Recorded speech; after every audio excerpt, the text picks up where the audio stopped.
How many videos have you watched on this page? I'm sure in the past like week or two or whenever this came out, you've probably seen like three or four different content creators, different takes on this screen right here. If you don't know, this is the post where they kind of talked to Ian Azacostas. I don't really know how to say his name, but they talked with him and talked about some of the changes that they're wanting to make with WoW's UI. And a lot of it has caused some alarm in the community, and that's part of the reason why I've kind of sat out, kind of, sat back and waited a couple of days for at least the negative hype, negative reaction to die down, because I do think people were blowing this out of proportion. But what I want to talk about is kind of go through this post about their plans for UI changes coming in the near future and how it affects us healers, because I do think that a lot of the stuff that is scary about this post, or is causing fright in some of the people, has to do a lot with what us healers look at with our UI, or intend to do with UI, whereas a lot of it is just blanket statement stuff. So really quick, before we get started, I want to kind of take a look at this picture. I think this is hilarious because they took this screenshot of someone who just opened up their WeakAura's options menu. So it shows all of their loaded WeakAuras or whatever they have toggled on here. This is not someone's UI. This is like all of the UI that they have downloaded into WeakAuras, all loaded at once, basically. So you have like dots from Aberrus showing. I think this is like, what was this debuff, this duck debuff? I remember that happening. Oh, that's an affix apparently here. There's this week, or I remember was a boss. What boss was this? Was this the is that the WeakAura that we used in Echo of Neltharion? I have no idea, but this is just, I think this is very funny how they're like trying to show, oh, it's so complicated, but this isn't anyone's UI. Anyways, very funny picture there. Okay, moving on, but let's talk about what they're saying. So, first off, this one does actually directly impact healers a lot. This is kind of, a part of the game that is intended for us healers to look at. Incoming heals will not be trackable. What this means is that if you're raiding, you can toggle on in your like nameplates or in your options. Do you want to be able to see incoming heals? So if you're in a 20-man raid and you're like two people are very low, but I can see that someone else is already casting a heal or a flash heal or some kind of heal of Vivify into party member A, but party member B isn't getting any heals, then I know I should snipe that heal instead of look at the first guy, because then we're competing, we're both healing someone at the same time. They don't need me to heal them as well. So this is information on the screen that is important for healers to know. However, that being said, I don't use incoming heals. I never have, and I do think that I'm better off for it, because I do think that it can kind of make you to be kind of hesitant or like cancel a lot of casts, or just it can create some bad habits, but it also does create some very good habits. I think it's very good information to know. Okay, these people are getting heavily healed. These people are not, and I should go and heal these people. Still, this is just a little bit of information that us healers, especially in raid environments, are going to be losing. So that does kind of suck, but I see why they don't want to do this. I think this is a lot of resources. I could imagine something like incoming heals is probably a lot of resources, and it doesn't really make sense. Like if you try to put yourself into the World of Warcraft, you're trying to relay the information on the screen to the player through the character, and if you put yourself in the shoes of the character can't see what heals or what people are about to be healed. I guess you could look at people's casts and stuff, but you're still going to have that information available to you. So this one already right off the bat is kind of like, okay, that kind of does, that's a little gut punch for some of us healers that do use this option. However, I don't think this is the end of the world, so I just want to move on past that. So I guess it's going to be interesting for those of you who do use incoming heals. I'm very curious what you guys think about this first point. I promise I won't talk that much about the rest of the points. No tracking group abilities or other players' cooldowns. This is a major one. So this is looking to kind of directly attacks something like Omni CD or Omni CC, I think is what it's called for the UPVP people, where you can see like what your allies have used, and like what cooldowns they have available, what cooldowns they have on cooldown. And then in PvP, it kind of shows you the same thing. You can track your opponent's trinket that breaks them out of a CC. You can track their life cocoon and stuff. So that is a lot of information that if once again, if you're placing yourself in your character's shoes, you would not have access to that information until you yell across the battlefield, "Hey, Tony, do you have, bark skin up or something?" These things don't make sense from like a lore perspective. I know I'm kind of nitpicking on that, but that shouldn't matter. That really shouldn't matter.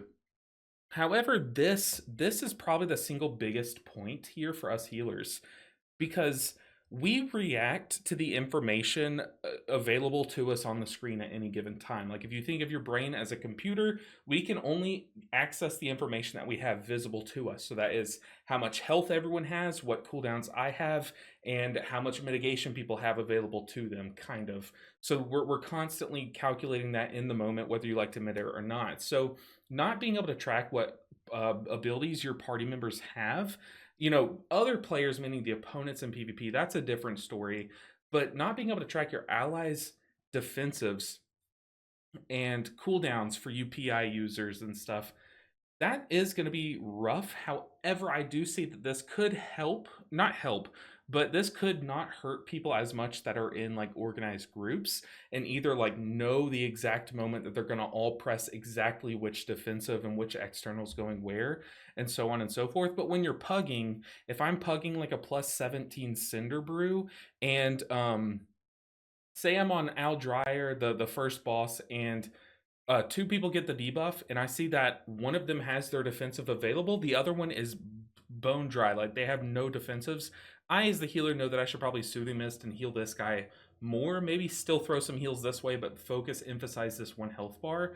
But now without that information available, like, are we going to have to use some kind of macro where we just yell, "I don't have a defensive," whenever you get a mechanic, "I don't have a defensive," then me, the healer, is going to have to look at my screen. Who screamed that? They're all kind of in melee. Okay, it was the warrior. Oh, he's dead. Like, how is this going to work? We're just losing a big information source. And as someone who tracks this and looks at this constantly, I will say this is kind of this sentence alone is what caused me the most concern.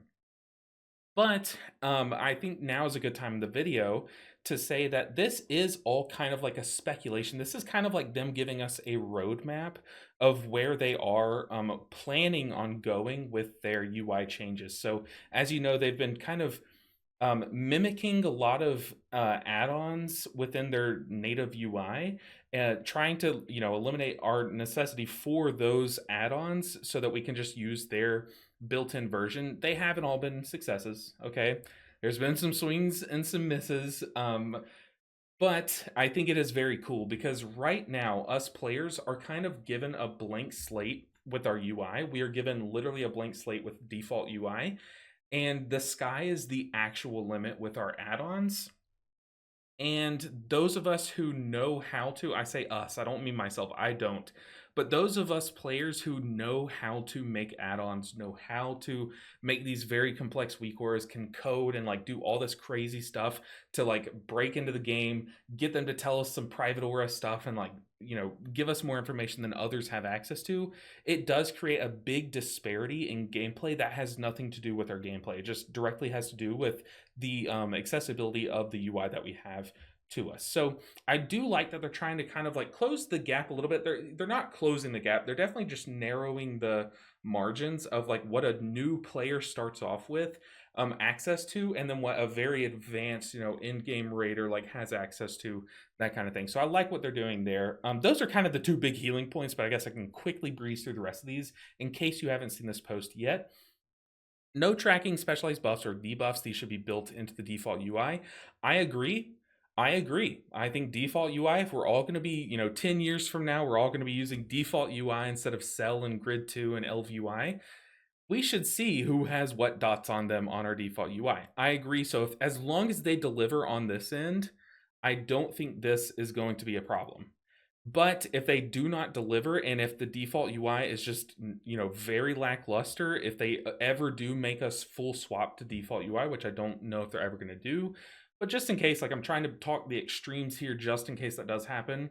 If they do that and they don't deliver on this end, that is scary, especially for us healers, because once again, that Brewmaster Al Dryer, whatever the guy's name is, his example, if we can't see who has the debuffs, we just have to wait and see who takes the first big tick. That is bad, especially for us hot classes like Mistweavers, and well, I guess everyone's a hot class nowadays. The same is true for tank swaps. This is a big one too, not for us healers, but like DBM big wigs, they literally just say taunt boss, taunt now. Other tank needs you to taunt. That is like almost co-piloting the game for you, and I get why those kinds of changes are more in line with what I expected from this post. However, like I said, these can cause some scare, and I would not blame you if you have been scared by this post. Now that I'm saying that, I hope this video isn't coming off bad. I'm not trying to scare anyone because I don't know. We don't know what this post really is going to look like in the future. This is kind of them just throwing out, hey, this is what we're kind of like hoping to get to. What do you guys think? And this is we're just giving feedback. Okay. Stun and other crowd control diminishing returns should also be made more visible. I 1000% agree. The amount of times that I've like been in Mechagon Workshop and we're fighting the corrosive gunk guys, and I'm like, okay, I'll get the next stun. Leg sweep, nothing happens. The cast finishes and like 2 people die. Like, oh, it's so frustrating. So having a better way to track visibly without needing like weak ores or external add-ons and stuff would make the game so much more enjoyable. And this is just like a small, like a microcosm, like a small example of some of the other things that they could do to deliver on their end with the default UI. Do I have like hair sticking up? No, it's just my anyways. But yeah, I do hope that they look more into stuff that's like little tiny nuances like this, like how can we make the UI better? And this gives me a lot of hope. Like all the hope that I have from this post triumphs or trumps the like the scare that I got from it. The initial like, oh god, are they really going to remove our add-ons? Now I'm saying, okay, they actually do. They're doing it for the greater good. I really do see that. Okay, moving on. PvP add-ons might still tell you what classes you're facing, so you'll see like, oh, I'm facing a priest. Note that it doesn't say, it'll let you know what spec you're playing, so you can't know is that a holy or a disc. I don't know if they meant spec or class, but they said classes. So I know in PvP a lot of people like rely, oh, it's a BM hunter, like watch out for this, or oh, we're facing a survival hunter, like those kind of things. So I don't know, but it won't tell you what cooldowns have been used. Like I said earlier, trinkets, like cocoons and stuff. That to me makes really good sense, and will really show the boys from men and PvP of who can track what cooldowns and whatnot. Visual customization of nameplate style and scale will still be allowed, but conditional logic to change the way they look because of a buff or a debuff. This makes a lot of sense too, because like if you get someone with a debuff, you can make it like light up. You can put like a glowing border. You can change the color of their nameplate and stuff, which really does simplify looking at nameplates. So this will kind of make things a lot harder for those of us who are leaning onto that crutch right now. But like I said, that is kind of like a crutch. So that one's only going to affect a small amount of people. All these things will still not be effective. Blizzard intends to improve the base UI, cooldown manager, edit mode, and the audio-visual clarity of important mechanics while reducing the number of swirls and required kicks in turn. This is excellent because I think a lot of people stopped reading about here, or like maybe even like here, and were like, oh god, the sky's falling, what other game can I go play? Final Fantasy, is that game still alive? However, this is really showing their intentions. They're like, look, we get it. Our game is getting very complicated, complex. We're having dungeons like Cinderbrew Meadery that are just like, people literally die in the snap of a finger on the first few pools, and unless you're a robot, you can't really prevent that, or a disc priest. So we're trying to make the game less complex, but in order to do that, we have to, update what we allow with our UI. And I think that that is great for the longevity of this game, because without that, the game is only going to progress in difficulty as much as like developers can progress our weak aura systems. Like if they just leave it as is over time, like the game's going to get way more complex to compete with the tools that us players have available to us. So I do like this. This does give me hope, and hopefully this eases some of y'all's minds on this whole post. So they're saying like, we messed up with the private aura thing, because the game was intended, hey, we want some auras that aren't going to work with your weak auras, but really you can just make these macros that make them work. But then it was just leading to more frustrating deaths and stuff. And like I said, there were some swings and misses with the new in-game cooldown manager. I've heard a lot of people, I haven't heard many good points of feedback. However, myself, I think it's a good step at least. It's a good starting point for something that could become great. Edit mode, I do think is pretty good, but they said they're going to add even more to it as they add in more functionality with their base UI to compete or to kind of like substitute in for WeakCore's or add-ons that they're eventually going to kind of like replace with their default UI. And honestly, this is kind of the big home run, the big nail in the head. They're disarming the race between add-ons and boss mechanics. Because if you look at the past couple of raids, I'm sure you could go back to like find a certain boss where this all started. But mechanics have to get to the point where you physically, humans, a team of 5 humans, like, the 21st and through the 25th man in your raid, can't call things quick enough when a mechanic comes out. Like, it's impossible to call something like Muggsy, who goes in what cage, depending on like who got what. Like it's just impossible because you have so little time for 20 people to all react and do something differently every pool in an instant. It's terrifying. It's terrifying the thought of doing that without add-ons to tell you, hey, go into this cage, or hey, go stand here, like go to this enemy. So they're saying, look, we'll level with you. We'll meet you in the middle. We want the game to not be this complex. We want it to be able to be done by 20 people in a Discord call, Leroy Jenkins style. Like, you put on the ring of faith and pop this at this time, and then hopefully we can survive it so that you can slam this damage here. Like, they want the essence of WoW to come back. And I, as someone who did not play back in the, South Park times and stuff, I also want to see this kind of raid where WeakCores don't play the fight for me, like I also want to see that. So this whole post, I think the initial reaction when they first posted this, I saw my whole feed of YouTube, and I don't even watch WoW content creators, but my whole feed on YouTube was like, "Hey, we know you play WoW. What do you think?" Like, everyone's panicking about this.